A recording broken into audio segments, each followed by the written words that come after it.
Like that's just it. If you choose to break the law, you choose to break the law. I don't judge anyone that breaks the law. I've broken the law myself. I've paid the price for it. I'm not here to judge people.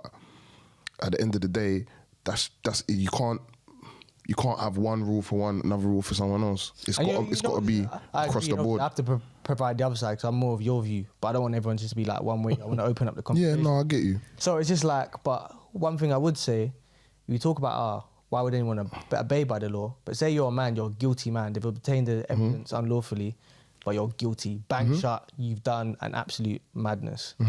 Wouldn't that for that person now? It's just like, I'm invincible. My crimes are out there, and everyone's seen it in HD. I'm guilty as hell, but don't you think if the police just done a bit more due diligence in their job and done it properly, then maybe they'll get the convictions they wanted. But that's the beauty of it. That's why people they want to cut corners. They want to cut corners, but you can't cut corners when you're the person that's supposed to uphold the law.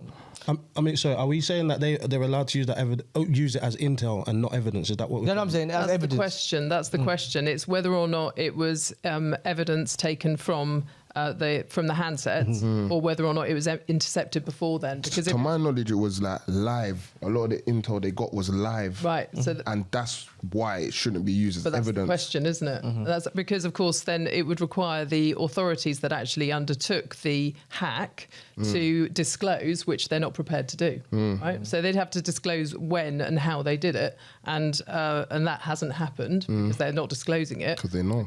Right. So that's the whole question, isn't it?